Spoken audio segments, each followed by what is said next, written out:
Welcome to Your Path to Nonprofit Leadership, the weekly podcast that features the very best in career development in the nonprofit sector. I'm your host, Patton and Nneka, and I want to help you build a plan to become the kind of leader you want to be. Now, whether you are tuning in for the first time or are a regular listener, I'm glad to have you. If you want to be a nonprofit leader, or maybe just more effective in the role you're in now, you're in the right place. I'm glad to bring you these weekly conversations with nonprofit leaders who are really on the cutting edge of our sector. And if you would do me a favor, find the share button. Usually it's at the top of the episode graphic of the device you're holding right now. It's got 3 dots in it. Share this episode with just one other person. You can text it, you can email it, but you will help us continue to build a global community focused on nonprofit leadership. Well, I've got another fantastic conversation to share with you in this episode. It's with Nneka Allen, who brings great experience as a successful fundraiser and a dynamic coach and consultant. Now, while Nneka and I connected across the North American continent, she's actually in the British Columbia area of the Canadian West. We were very close on several topics that I know you will benefit from just as I did. Now, Nneka has a unique ability to tell her powerful story across many generations of her family, as well as help you tell your story more effectively. But she's also lifting up some very important topics of equity and inclusion that continue to be very real for many of our colleagues of color in all areas of the philanthropic community. Even more helpful was the fantastic book that Nneka co-edited called Collecting Courage, which she talks about the origins of that and how it brings to life the powerful stories from more than a dozen fundraisers of color. Lots to check out here, and I know you're going to want to see the show notes for this episode. It's number 142. Just go to the podcast or the news page at patmcdowell.com, and you'll find links to the resources Nneka and I discussed, as well as more information on the great work she's doing through the Empathy Agency. Now, speaking of resources, while you're on our website, make sure you connect with us. We're on all of the social media platforms, including YouTube. You can get on our email list. It's at the bottom of the homepage. It's labeled Free Resources. You check it out there. You won't miss anything, including weekly episodes just like this one. Also on the bottom of the homepage, there's a Want to Chat button. We'd be happy to schedule a 15-minute call or a Zoom. We can learn more about your organization and maybe more importantly, more about your leadership journey in the nonprofit sector, especially if one of our unique small group mastermind leadership programs might be of interest. Without further ado, please enjoy my conversation with Nneka Allen.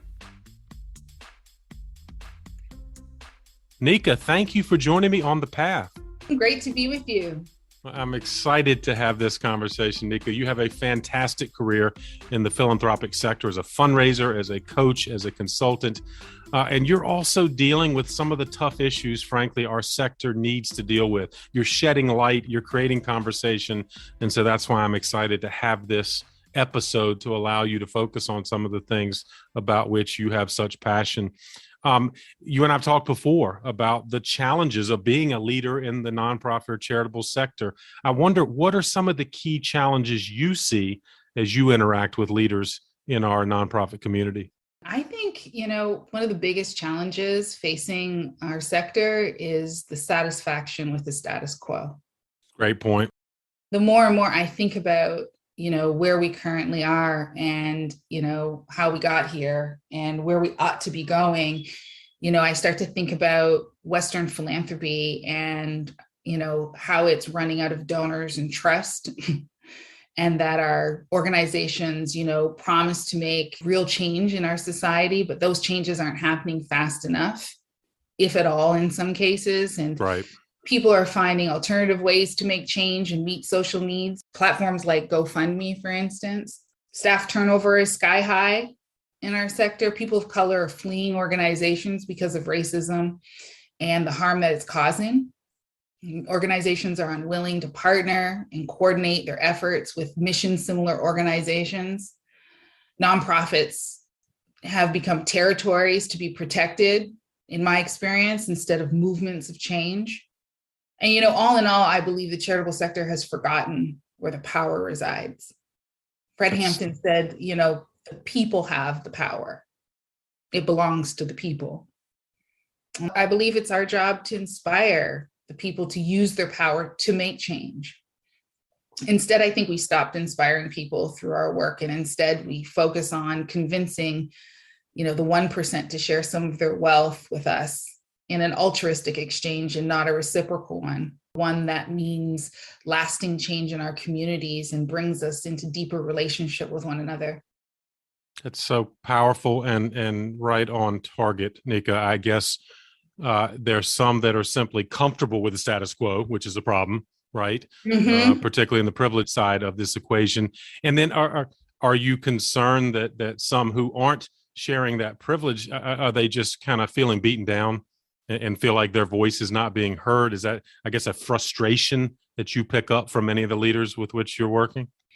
So the leaders that I work with, I don't know if frustration is the prevailing emotion. The leaders that I've been, in touch with and that I work with are really very curious about where the solutions reside. Good. And so our paths intersect at that point, right? How can I join them on their journey to help them answer that question for themselves and for their organization? And so, do I think that there are leaders who are frustrated? Certainly there are. But I believe you have to get over that frustration and into a more humble place of understanding what the environment currently is and how did it come to be that way, and what our role and responsibility is in that environment. And then I think you can emerge with curiosity about the solution. I can tell the curiosity you have brought to your journey. You've been so thoughtful. In fact, I'm going to ask you about that. And I'm guessing that, of course, represents how you help people be similarly in a thoughtful manner, be reflective of what their journey has meant to them, and then being curious about these issues and frankly, not being satisfied with the status quo. But I wonder, you have been such a great ambassador for your journey. And I wonder if you could talk about that. You've embraced your family's history, so not just your journey, but the generations before you. Talk about how, why you did that and how it's kind of shaping the work you're doing now. Absolutely. The oral tradition of storytelling is very much alive in my family. And the story of my freedom-seeking ancestors on the maternal side of my family was told to me often as a young person, as a child. And knowing that story, we believe is a responsibility. And so we take it seriously. From young, I was told who and how people we met in our lives were related and connected to one another. And I believe knowing the web of family connections in our local community is what let me know I was a part of something bigger, something more powerful, something more important. And that's the way we're all connected. And I grew up in the 70s and during Black Power and Pride, which was extremely tangible in my home. And It wasn't until I went to school that I was confronted with whiteness and how Blackness was perceived by white people. My educational career, I would describe as a bit of an assault on my identity for sure. Right. And it wasn't until 1999, I was an adult and a parent, when I started working at a community museum in Amherstburg, Ontario, that I was reunited with the great things that my people had done to overcome enslavement and racism and the amazing things they became in the face of great oppression and pain. And it was during my time at the then North American Black Historical Museum, we were engaged in a restoration project of the Nazarene AME Church, which was a station on the Underground Railroad. And this work set me on a path of community movements and social change and a desire to pursue justice. I went on to spend 20 plus years in the charitable sector, being the only Black woman in the room. Right. And my many experiences as a Black woman in a white profession is what began to shape me for the work that I would do and am doing now through the Empathy Agency. And so when I think about, that's a really condensed version of sort of my journey to where I am now.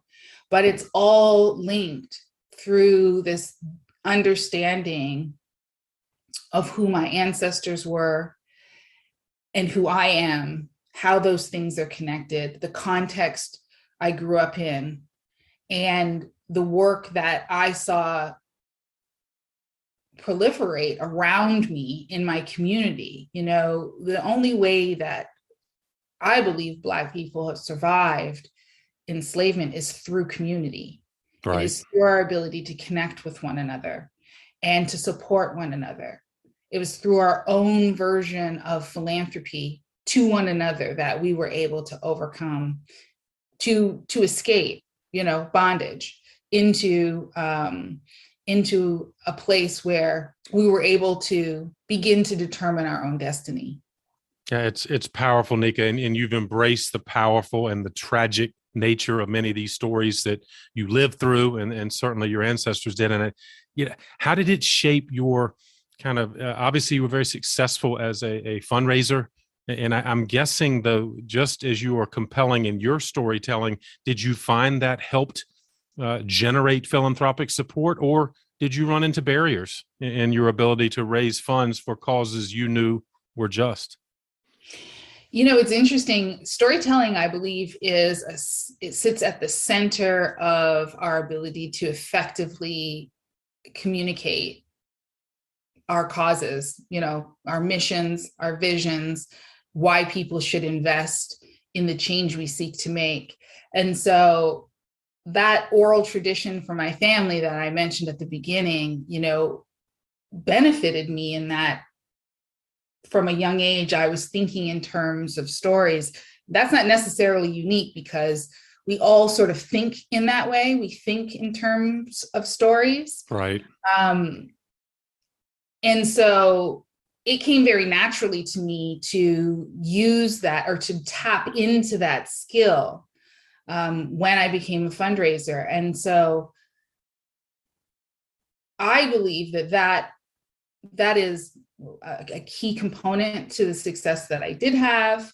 I didn't particularly have challenges raising money.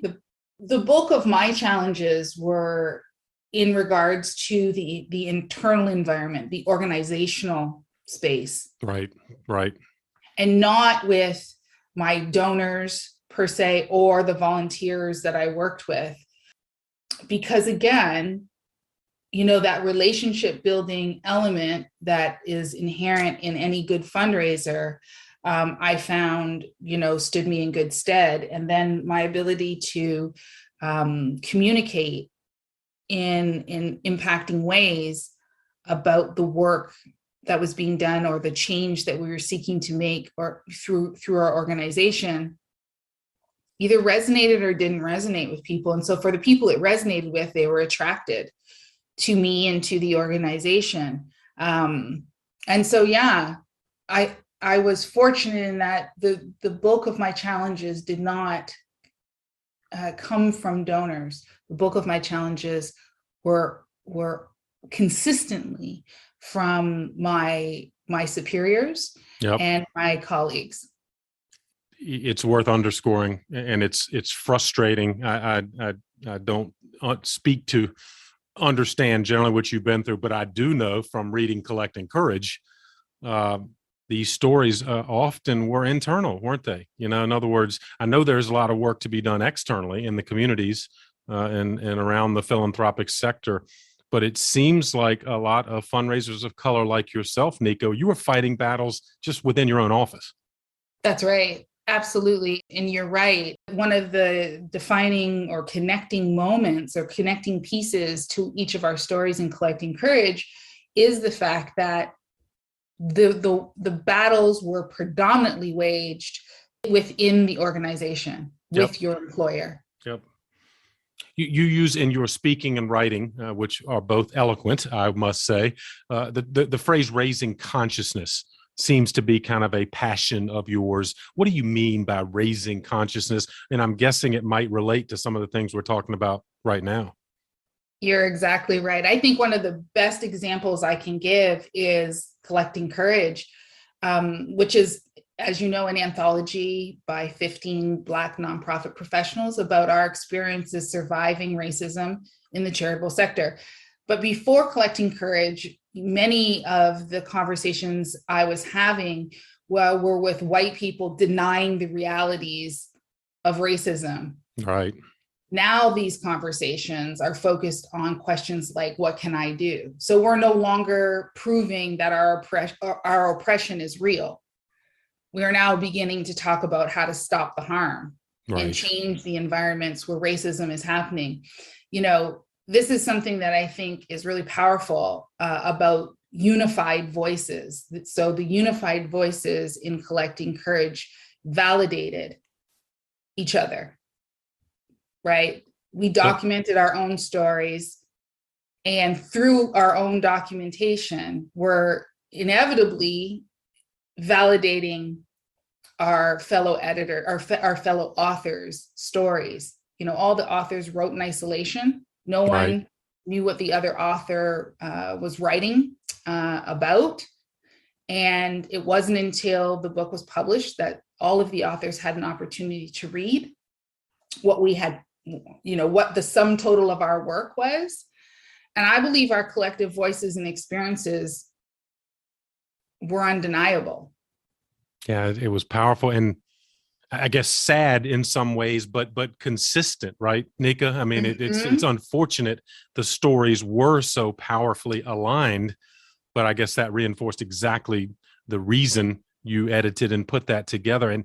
But is there some progress? It sounds like you feel like we're not having to prove it as much. Doesn't mean it's gone away, but at least are you feeling there's some or a greater awareness of the challenges you and the other authors raised in the book?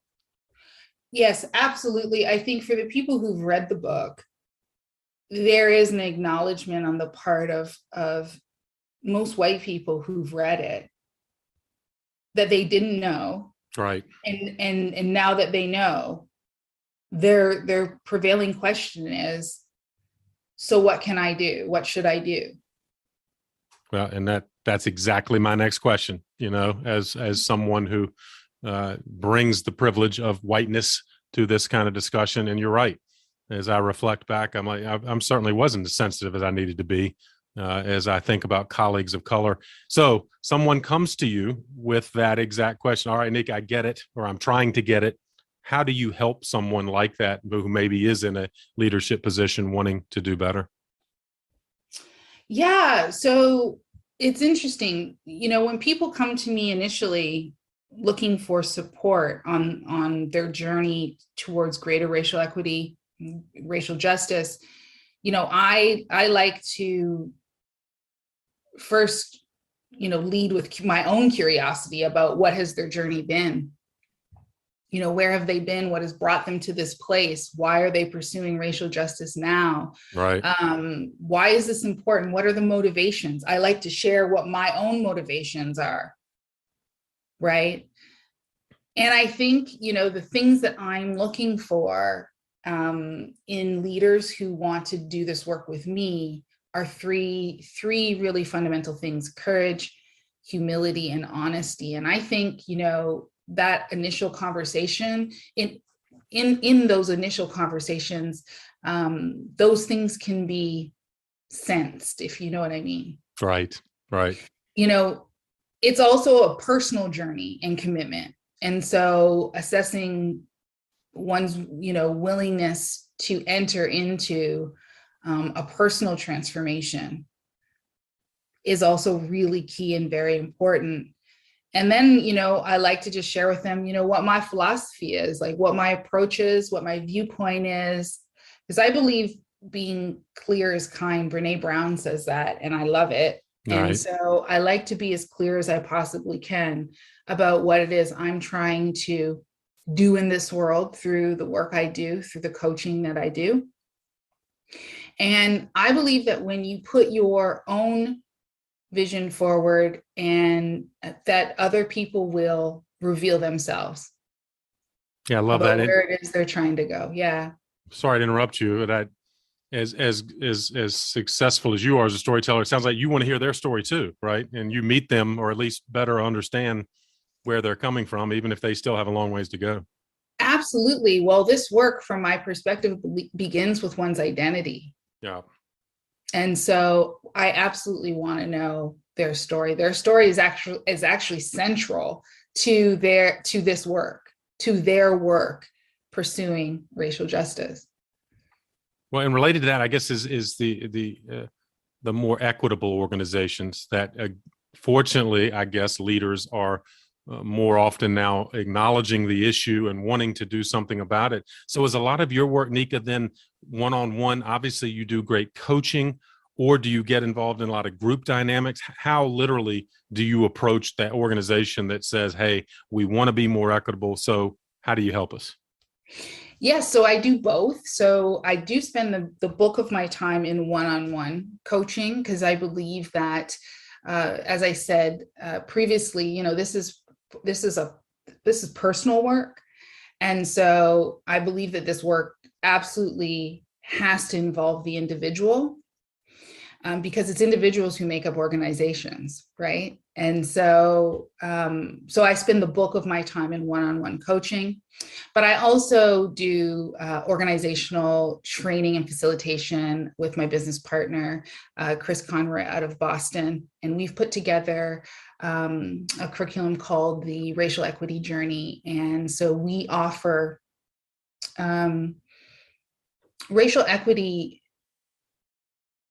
training or guidance, let's call it, for large groups, right, and also for leadership teams as they seek to move in a more strategic direction around how to implement racial equity into every aspect of their organization. So we do that together. Those are two separate things, and then spend the bulk of my time in one-on-one coaching.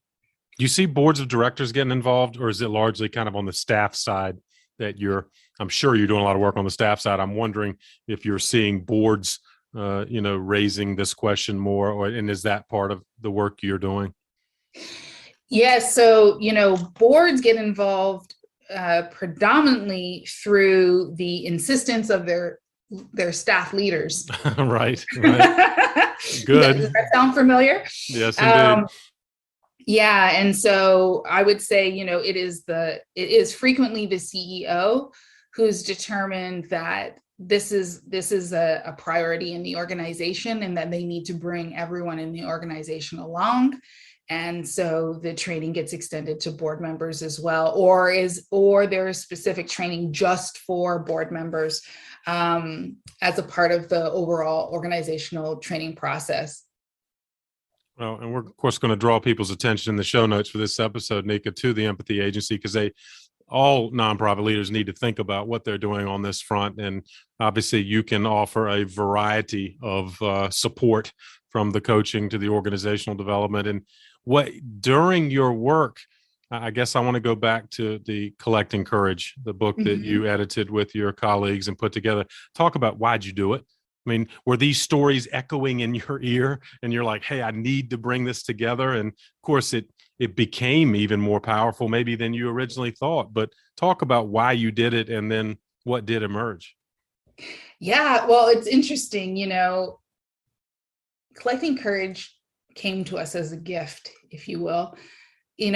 As I said before, it is a documenting of our lives and our stories. Right. By us, and from my perspective, for us first.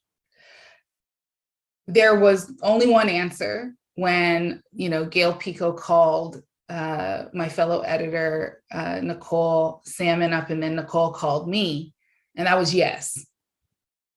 And so it was really that simple. And that was without any real conception of what it might be. The book emerged out of another project called Our Right to Heal, which included first-person narratives from 10 Black Canadian women fundraisers about their experiences of healing from racism in the charitable sector. And that project launched the day after George Floyd was murdered, after multiple delays. And so no one knew right? Like it was supposed to have been launched in January and it ended up getting launched in May. Okay. Right. And so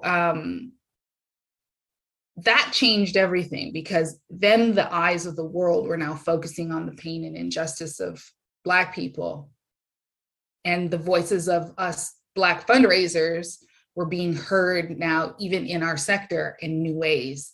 And so that's what sparked the interest in doing something more.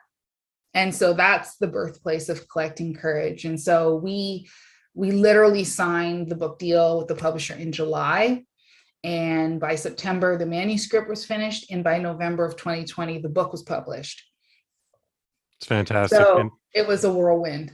I can imagine, but a whirlwind that needed to happen. And of course, Nneka, given your experience, the stories told would not surprise you because you literally experienced them yourself.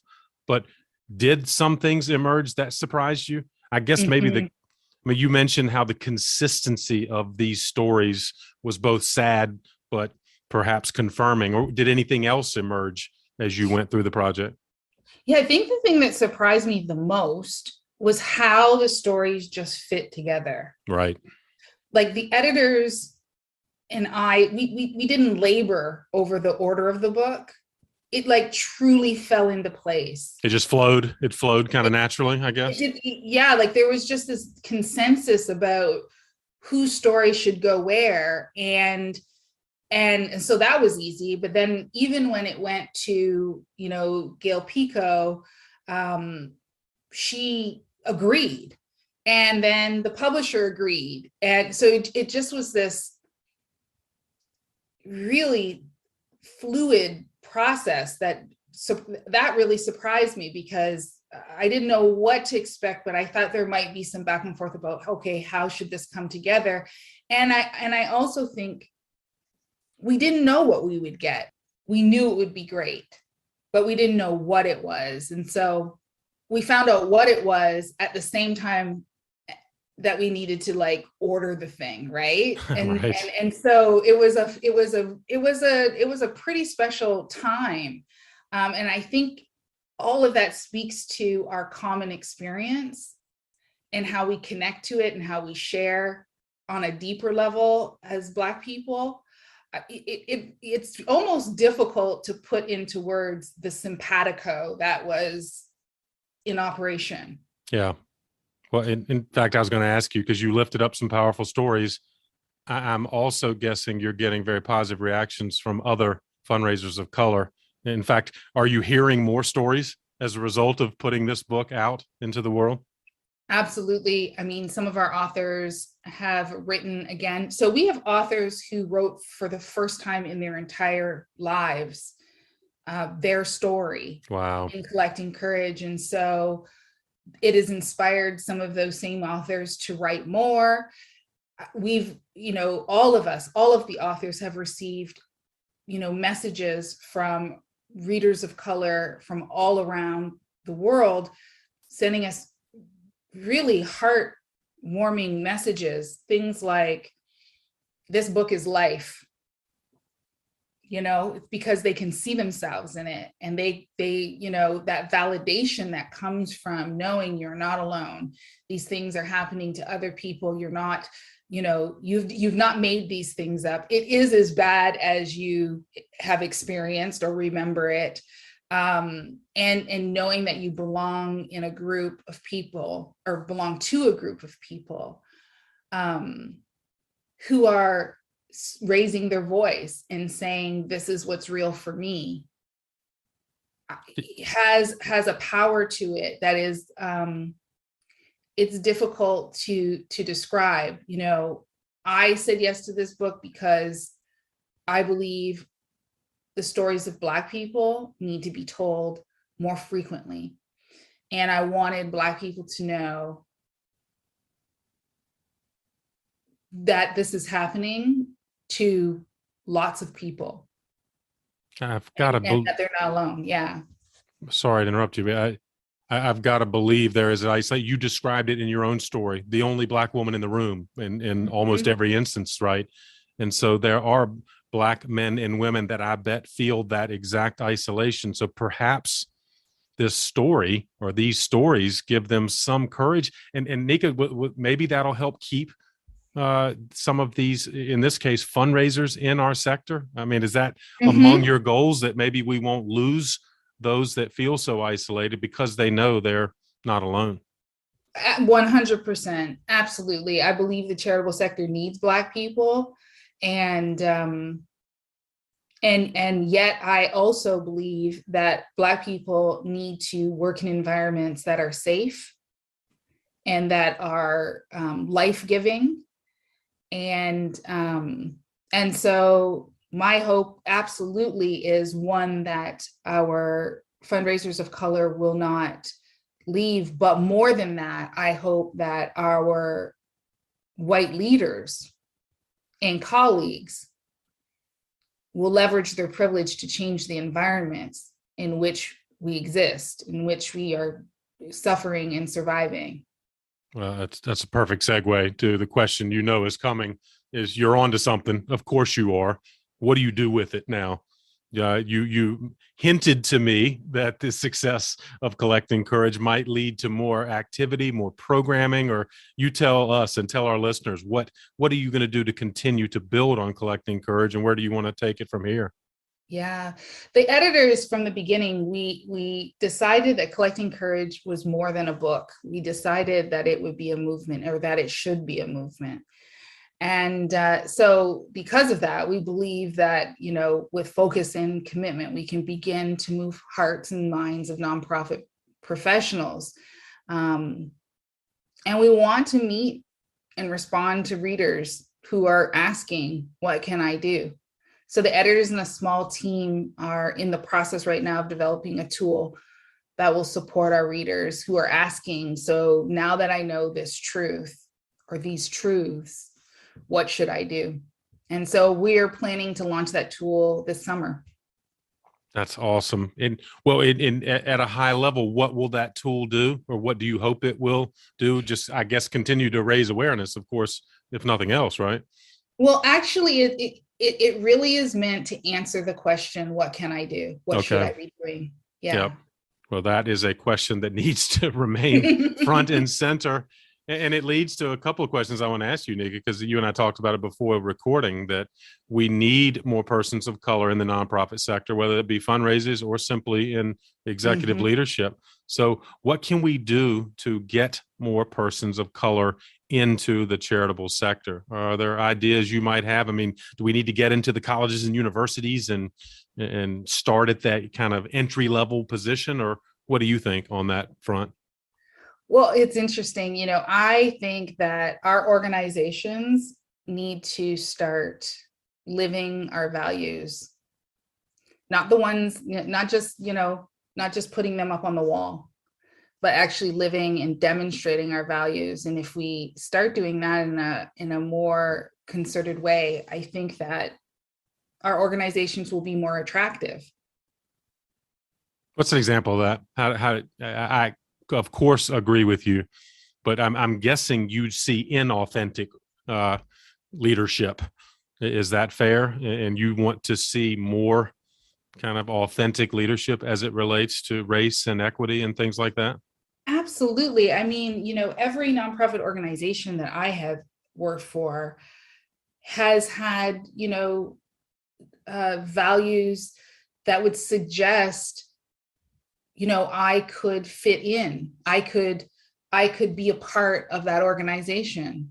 But my practical experience in those organizations too frequently was that that was not true. They didn't listen. They didn't give you opportunities to advance. I mean, is that some of that those harsh things. reality, I guess?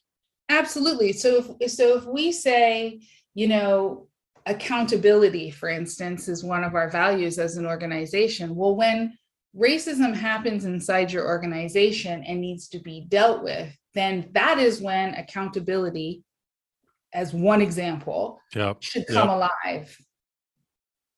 Right? And so I believe that when our organizations more consistently bring our values to life, that's when our organizations will become environments and places where people of color can thrive and can contribute our thought leadership and our talent. We need to talk about it, right? I mean, we need to call it what it is. We need to not hide it.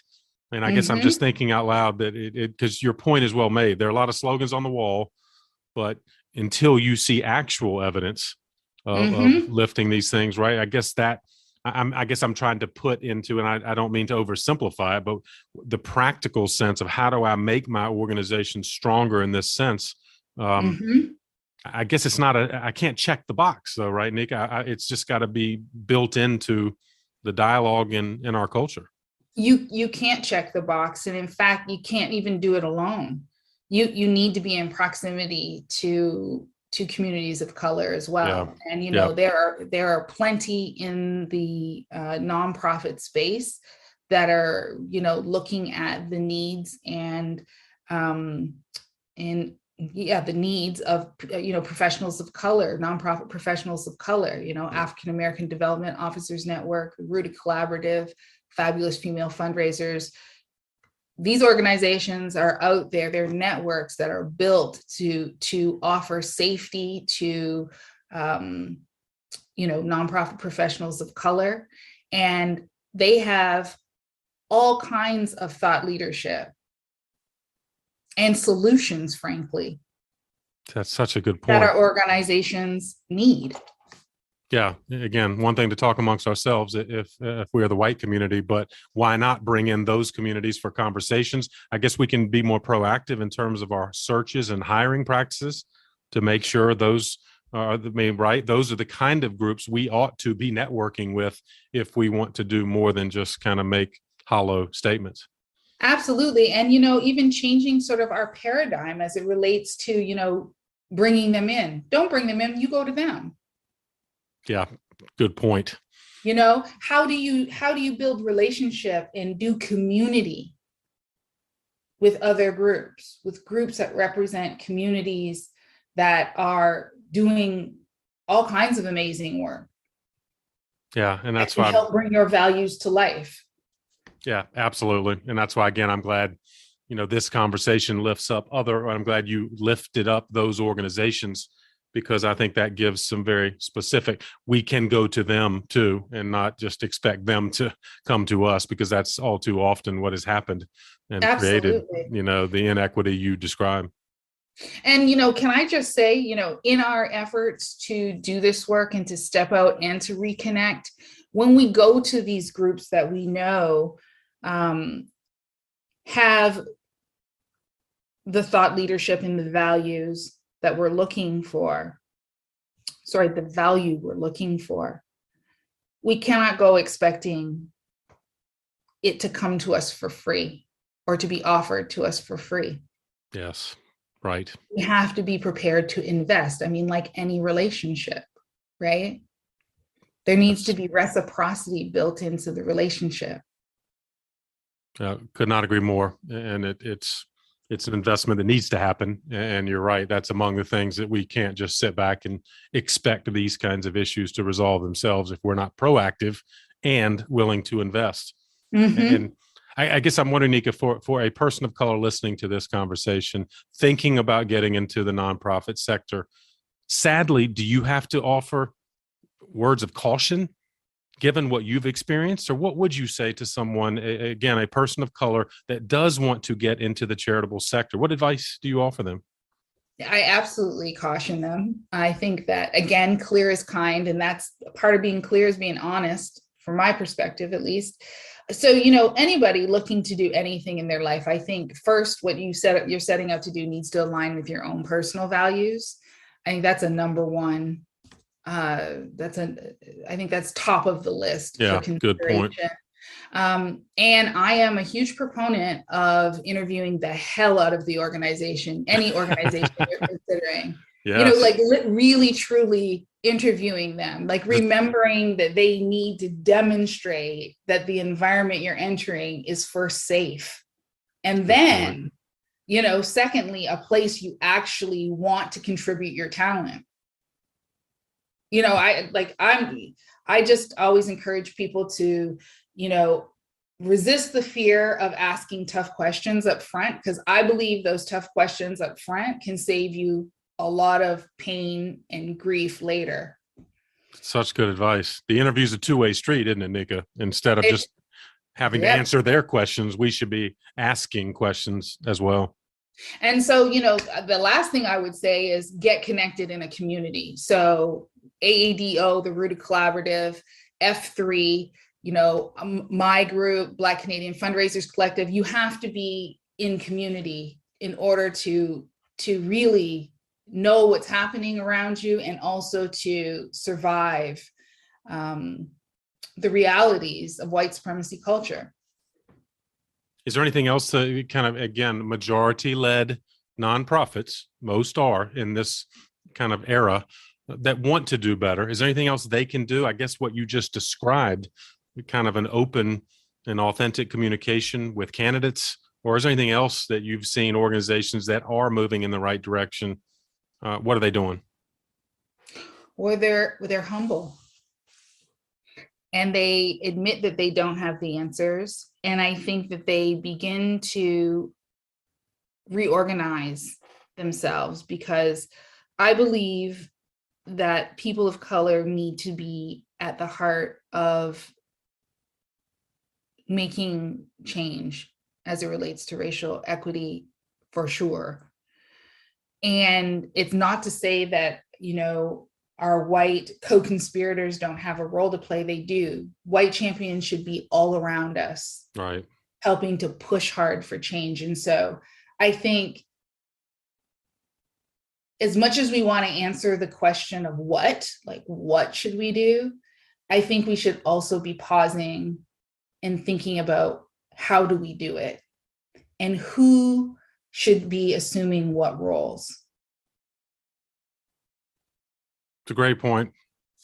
It leads to my question, Nneka, what's next for you? Obviously, I hope you're going to continue to do exactly the work you're doing, but as you think personally and for your practice, what's next? Where do you want to take it? Well, it's interesting. I feel like I've spent quite a bit of time getting to this place. And so I am resisting the urge or the pressure to continue to do more. And I am going to settle into what I know is my work right now. And so I'm going to continue my one-on-one coaching and continue offering the racial equity journey to organizations. We are in the process of offering that in a complete online format, which is exciting. But I believe that as much as I am offering support in the journey towards racial justice, I'm also a student. And so I feel it's important that I take time to focus on my own learning, deepening it.